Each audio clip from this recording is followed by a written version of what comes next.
মনে রাখতে হবে এই চাঁদাবাজি দমন করতে হলে ঠিক যেমন শক্ত হাতে তাদেরকে প্রতিহত করতে হবে, তেমনি সিস্টেমটাকেও ঠিক করে রাখতে হবে।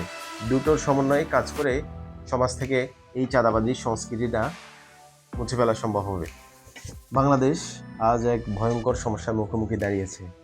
ব্যবসায়ী, সাধারণ মানুষ, এমনকি শিক্ষার্থীরাও পর্যন্ত এই অপরাধের মুখোমুখি হচ্ছে এবং আমরা বিভিন্ন পত্রপত্রিকায় দেখতেছি এই চাঁদাবাজির বদৌলতে অনেকেরই প্রাণও চলে গেছে। এই চাঁদাবাজি শুধুমাত্র একটা রাষ্ট্রীয় বিশৃঙ্খলা নয়, বরং এটি একটি রাষ্ট্রীয় শৃঙ্খলা এবং সামাজিক নিরাপত্তার জন্য বড় হুমকি। এখন এই চাঁদাবাজি থেকে আমরা কিভাবে পরিত্রাণ পেতে পারি? প্রথমত, আমাদের দেশে যে বিচারহীনতার একটা সংস্কৃতি চালু হয়ে গেছে, সেখান থেকে বেরিয়ে আসতে হবে। অর্থাৎ আমাদের আইনের নিরপেক্ষ প্রয়োগ করতে হবে। এখানে কে কোন দল করে, সরকারি দল নাকি বিরোধী দল নাকি কোনো গ্যাংয়ের সদস্য, সেটাই দেখার কোনো বিষয় না। অনেক সময় দেখা যায় যে চাঁদাবাজরা একটা সরকারি দলের প্রশ্রয়ে থাকে বা শেল্টারে থাকে এবং তারা এই ঘৃণ্য কাজগুলো করে থাকে। যদি এরকম হয়ে থাকে তাহলে কখনোই চাঁদাবাজি বন্ধ হবে না। অর্থাৎ সরকারকে পরিষ্কারভাবে বলতে হবে, সরকারি দলের হোক বা বিরোধী দলের হোক, কেউই অপরাধ করে পার পাবে না। সবাই আইনের চোখে সবাই সমান। যেই অপরাধ করবে তাকে বিচারের মুখোমুখি হতে হবে। দ্বিতীয়ত, পুলিশ এবং স্থানীয় প্রশাসনের জবাবদিহিতা নিশ্চিত করতে হবে। অনেক সময় আমরা শুনি যখনই কোনো চাঁদাবাজদের বিরুদ্ধে অভিযোগ করতে যায়, তখন তারা অভিযোগ নিতে অস্বীকৃতি জানায় অথবা চাঁদাবাজদের সাথে যাতে আপোষ করে নেয় সেই প্রস্তাব দেওয়া হয়। এক্ষেত্রে সবচেয়ে ভালো পদ্ধতি হচ্ছে একটা স্বাধীন পুলিশ কমিশন গঠন করা যেতে পারে, যারা শুধুমাত্র এই চাঁদাবাজদের বিরুদ্ধে কাজ করবে।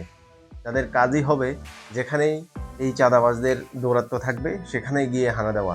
এক্ষেত্রে আমরা প্রযুক্তি ব্যবহার করতে পারি, যেমন সিসিটিভি নেটওয়ার্ক, হচ্ছে ডিজিটাল পেমেন্ট ট্রেইল, যার মাধ্যমে কোনো চাঁদাবাজি লেনদেন হলে তা খুব সহজেই শনাক্ত করা যেতে পারে। তৃতীয়ত, প্রত্যেকটা রাজনৈতিক দলে একটা শুদ্ধি অভিযান চালাতে হবে। অর্থাৎ প্রত্যেক দল তার কর্মীদেরকে জবাবদিহিতার আওতায় আনতে হবে যে তাদের এই অর্থ কোথায় থেকে আসতেছে এটা নিশ্চিত করা।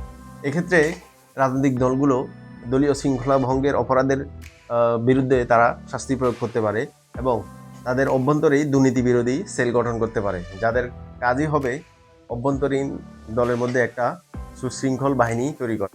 চতুর্থত, অর্থনৈতিক প্রণোদনা এবং কর্মসংস্থান বাড়াতে হবে। এই যে চাঁদাবাজিগুলো হচ্ছে এর অধিকাংশই দেখা যাবে যে তরুণদের মাধ্যমে সংগঠিত হচ্ছে। এই তরুণরা রাজনৈতিক ছত্রছায়া থেকে এই কর্মকাণ্ডগুলো করে থাকে। তাহলে আপনি যখন তাদের কর্মসংস্থানের ব্যবস্থা করে দিবেন, তাদের জন্য নতুন নতুন বিভিন্ন, যেমন ক্ষুদ্র ঋণ, তারপর হচ্ছে স্টার্ট আপ, বিভিন্ন কার্যক্রম করলে তাদের অর্থনৈতিক সাপোর্ট পাওয়া যাবে, সেই কার্যক্রমগুলো করা যেতে পারে। এক্ষেত্রে হবে কি, দেশের স্থানীয় শিল্পায়ন বাড়বে এবং পাশাপাশি কর্মসংস্থান সুযোগ সৃষ্টির ফলে তরুণরা কর্মক্ষম হবে। এই যে চাঁদাবাজির যেই সংস্কৃতিটা সেটা কমে আসবে। পঞ্চমত, এই চাঁদাবাজির বিরুদ্ধে সামাজিক জনমত এবং সচেতনতা তৈরি করতে হবে। গতকালকে একটা ভিডিওতে দেখা গেল পুলিশ একজন চাঁদাবাজকে আটক করে পুরো এলাকায় মাইকিং করে বলে দিচ্ছে যে উনি হচ্ছে চাঁদাবাজ, ওনাকে কেউ চাঁদা দিবেন না, কেউ চাঁদার জন্য আসলে আমাদেরকে খবর দিবেন। এই যে সচেতনতামূলক যে কর্মকাণ্ড, এগুলো অব্যাহত রাখতে হবে। সবাইকে সাহস দিতে হবে যাতে সবাই চাঁদাবাজির বিরুদ্ধে কথা বলে এবং সমাজে বিভিন্ন গ্রুপ তৈরি করা যেতে পারে, যাদের সবাই যখন কোনো চাঁদাবাজির কার্যক্রম সংগঠিত হবে তখন সবাই এক হয়ে যাতে এর বিরুদ্ধে কথা বলতে পারে। সর্বশেষ, রাষ্ট্রকে একটা শক্তিশালী কর্মপরিকল্পনা নিতে হবে এই চাঁদাবাজদের বিরুদ্ধে। অর্থাৎ হতে পারে এটা 90 দিনের একটা সংস্কার প্রক্রিয়া, অথবা হতে পারে সেটা 1 বছরের মধ্যে পুরো বাংলাদেশ থেকে এই চাঁদাবাজের সংস্কৃতিটাকে বন্ধ করে দেওয়ার একটা পরিকল্পনা নেওয়া যেতে পারে। এক্ষেত্রে শুধুমাত্র অভিযান নয়, করতে হবে টেকসই কাঠামোগত একটা সংস্কার, যার মাধ্যমে সিস্টেমও ঠিক হবে এবং সমাজের যে সংস্কৃতি থেকে এই চাঁদাবাজিটাও দূর করা। মনে রাখতে হবে এই চাঁদাবাজি দমন করতে হলে ঠিক যেমন শক্ত হাতে তাদেরকে প্রতিহত করতে হবে, তেমনি সিস্টেমটাকেও ঠিক করে রাখতে হবে। দুটোর সমন্বয়ে কাজ করে সমাজ থেকে এই চাঁদাবাজির সংস্কৃতিটা মুছে ফেলা সম্ভব হবে।